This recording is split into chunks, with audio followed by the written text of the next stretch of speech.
Bismillahirrahmanirrahim। अस्सलाम वालेकुम। मैं मोहम्मद हंजला और आप देख रहे हैं मेरा यूट्यूब चैनल। नाजरीन, कल 11 बजे ये अपडेट सामने आई है कि जरदारी साहब और पीटीआई के दरमियान एक रब्ता हुआ है। इस रब्ते की अंदरूनी कहानी शेर अफजल मरवत साहब ने रिवील की है। इस हवाले से डिस्कस करेंगे, लेकिन इससे पहले मैं आपको बताता चलूँ कि हुकूमत साजी के अमल में तेज़ी से पेशरफ जारी है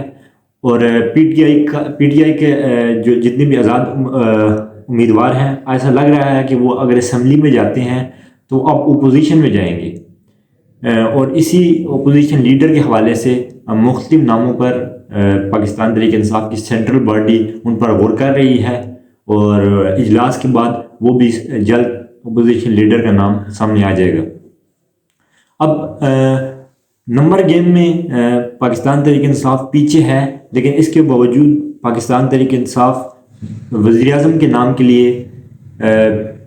मैदान को खाली नहीं छोड़ेगी, बल्कि वज़ीर आज़म के नाम के लिए भी बहुत सारे नामों पर गौर किया जा रहा है और उसका भी जल्द ऐलान हो जाएगा कि किसको पाकिस्तान तहरीक इंसाफ वज़ीर आज़म के नाम के लिए नामज़द करती है।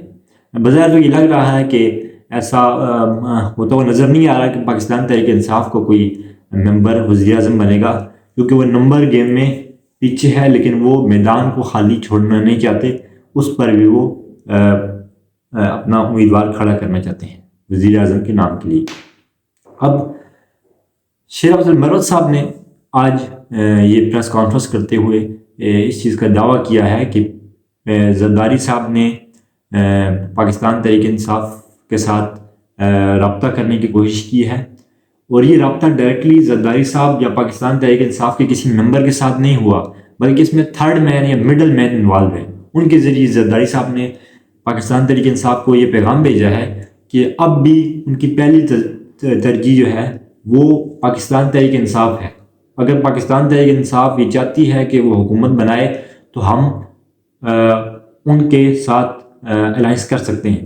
अब इसमें दिलचस्प बात यह है कि ये रब्ता उस वक्त हुआ जब जरदारी साहब और पीपल्स पार्टी के तमाम अरकान नून लीग के साथ हुकूमत बनाने पे रजामंद हो गए थे और उन्होंने तमाम चीज़ों को फाइनलाइज कर लिया था नून लीग के साथ कि हम आपके साथ अलायंस करके हुकूमत के अंदर जाएंगे। लेकिन उसके बाद ये रब्ता होना ये काफ़ी हैरानगी की बात है कि उसके बाद ही जरदारी साहब ने पीटीआई के साथ रब्ता किया और उन्हें अपने जो तरजीहात हैं उसके बारे में आगाह किया।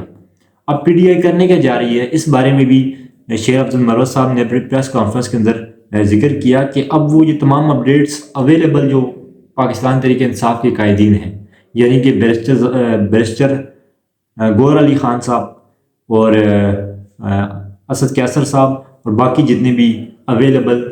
कायदीन हैं पाकिस्तान तहरीक इंसाफ के, उन तक ये अपडेट रखी जाएंगी। उसके बाद ये सारी अपडेट्स लेकर अडयाला जेल में इमरान खान साहब के पास जाएंगे।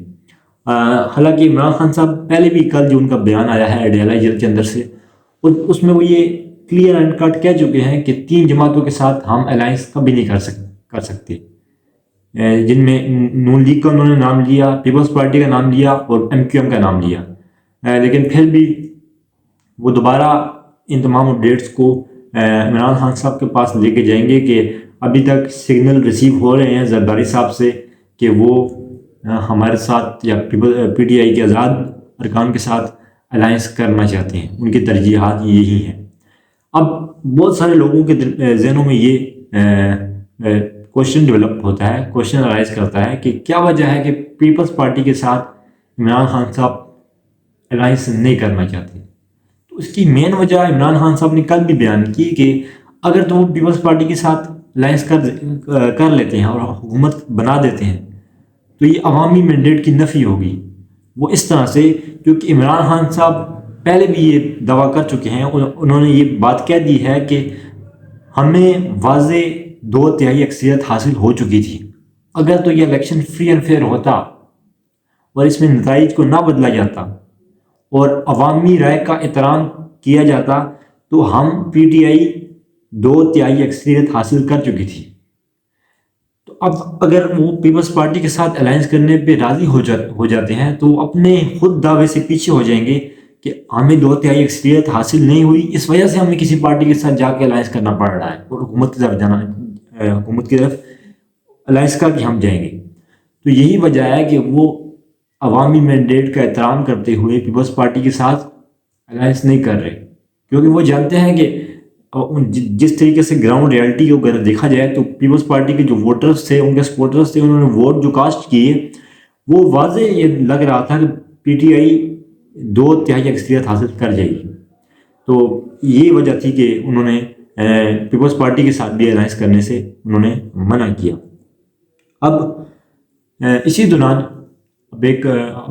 بری خبر سامنے آئی ہے، وہ یہ ہے کہ جماعت اسلامی انہوں نے جو ہے وہ پاکستان تحریک انصاف کے ساتھ اتحاد کرنے اور ان کے ساتھ الائنس کرنے میں وہ اب پیچھے ہوتے ہوئے نظر آ رہے ہیں، چونکہ امیر جماعت اسلامی لیاقت بلوچ صاحب کا آج یہ مکمل ایک تفصیل بیان سامنے آیا ہے کہ ہم تو پی ٹی آئی کے ساتھ الائنس کرنا چاہ رہے تھے، لیکن ہم چاہ رہے تھے کہ پورے ملک کے اندر ہم پی ٹی آئی کے ساتھ الائنس کریں، نہ کہ ایک اسپیسیفک صوبے کے اندر، کیونکہ پی ٹی آئی جو ہے وہ جماعت اسلامی کے ساتھ ایک کے پی کے کے صوبے کے اندر الائنس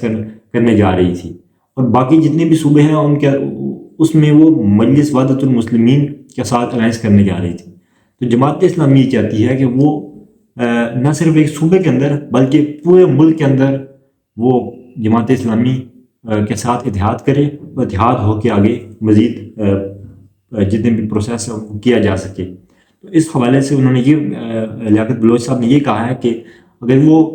ملک میں اتحاد نہیں کرنا چاہتے اور اسپیسیفک صوبے کے اندر ہمارے ساتھ اتحاد کرنا چاہتے ہیں، تو ہم ان سے یہ کہنا چاہتے ہیں کہ وہ صوبے کے اندر بھی اتحاد نہ کریں، وہ کسی اور جماعت کے ساتھ اگر اتحاد کرنا چاہتے ہیں تو وہ کر سکتے ہیں۔ ہم اب ایک اسپیسیفک صوبے کے اندر ان کے ساتھ اتحاد کرنے پہ راضی نہیں ہیں وہ جماعت اسلامی کی جو قائدین ہیں۔ تو انہوں نے اس پہ ریویو کیا اور آج انہوں نے یہ بیان جاری کیا ہے۔ اب پی ٹی آئی اس پہ کیا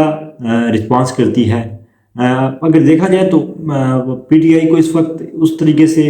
اتنی ارجنٹلی اتحادیوں کی ضرورت نہیں ہے، کیونکہ وہ حکومت تو ویسے بھی بنانے نہیں جا رہی، ویسے بھی انہوں نے اپوزیشن کے اندر جانا ہے، تو اپوزیشن میں ان کو اتنے زیادہ اتحادیوں کی ضرورت نہیں ہے۔ ویسے بھی شرانی گروپ جو کے پی کے اندر موجود ہے، انہوں نے بھی یہ بات عمران خان صاحب کو پیغام پہنچا دیا ہے کہ جس وقت اور جس صوبے کے اندر جس جگہ پہ آپ چاہیں گے، ہماری جماعت آپ کے لیے اویلیبل ہے، ہمارا پلیٹ فارم آپ کے لیے اویلیبل ہے، آپ ہمارے ساتھ اتحاد کر سکتے ہیں۔ تو اگر ایک جماعت اسٹیپ بیک کرے گی تو دوسری جماعت اویلیبل ہے، پی ٹی آئی کے پاس اب بھی اپرچونیٹیز ہیں۔ تو یہ آج کے اپڈیٹس تھی جو میں نے آپ کے سامنے رکھ دی۔ اگر آپ کو ویڈیو اچھے لگے تو اس کو لائک کیجیے گا اور چینل کو سبسکرائب کیجیے گا۔ بہت شکریہ۔